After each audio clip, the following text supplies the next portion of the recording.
Bismillahirrahmanirrahim. Assalamualaikum warahmatullahi wabarakatuh.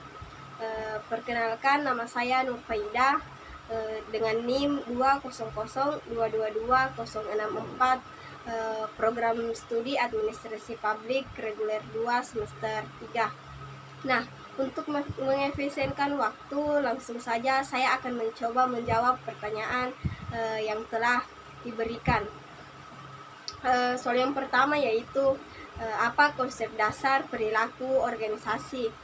Bagian A, pekerjaan manajer. Yang pertama yaitu planning. Nah, planning ini artinya pendefinisian tujuan suatu organisasi. Yang kedua, organizing. Organizing yaitu penentuan tugas yang harus dikerjakan. Yang ketiga, leading. Leading ini memberikan motivasi kepada karyawan. Yang keempat, controlling. Controlling ini membantu aktivitas karyawan, memantau aktivitas karyawan. Nah, bagian B yaitu pengertian perilaku organisasi. Perilaku organisasi itu sendiri merupakan sebuah bidang studi yang menyelidiki pengaruh yang dimiliki oleh individu maupun kelompok dan struktur terhadap perilaku dalam organisasi yang bertujuan menerapkan ilmu pengetahuan guna meningkatkan efektivitas organisasi. Yang bagian C yaitu disiplin ilmu yang mengandung perilaku organisasi.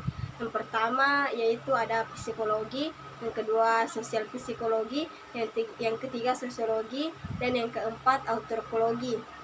Bagian D, tantangan dan peluang organisasi. Yang pertama yaitu merespon globalisasi, yang kedua mengelola keragaman angkatan kerja, yang ketiga meningkatkan kualitas dan produktivitas, yang keempat kurangnya tenaga kerja, yang kelima meningkatkan layanan pelanggan. Nah,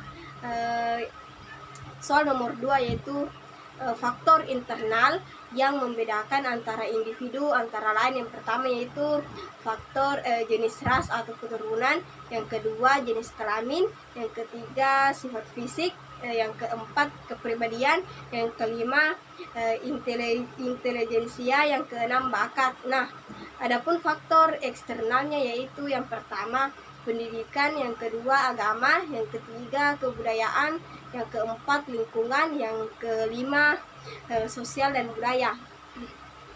Soal nomor 3, apa perbedaan antara teori konten dengan teori proses? Nah, jika kita berbicara mengenai perbedaan teori konten ini menekankan pada alasan untuk mengubah kebutuhan manusia, sedangkan teori proses berfokus pada proses psikologi yang mempengaruhi motivasi, tujuan, dan persepsi ekuitas.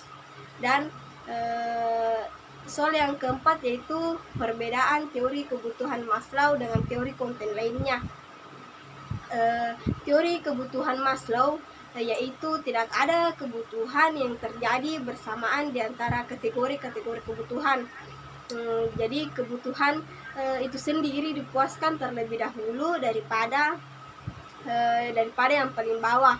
Sedangkan teori konten lainnya, di sini saya mengambil teori ERG, yaitu teori ERG memiliki asumsi yang berbeda dengan teori kebutuhan Maslow, yaitu kebutuhan pada tingkat yang lebih rendah tidak harus dipuaskan terlebih dahulu sebelum mengaktifasi kebutuhan pada tingkat yang lebih tinggi. Nah, adapun soal yang nomor 5 yaitu alasan seseorang termotivasi oleh tujuan yang sulit atau biasa disebut dengan difficult goals. Nah, karena apabila seseorang termotivasi oleh tujuan yang sulit, karena seseorang tersebut akan lebih sigap dalam pekerjaannya dan menghasilkan performasi yang jauh lebih baik bila dibandingkan dengan individu yang tidak bekerja. Nah, mungkin itu saja yang bisa saya sampaikan. Lebih dan kurangnya mohon dimaafkan. Akhir kata, billahi fisabilil haq fastabiqul khairat. Assalamualaikum warahmatullahi wabarakatuh.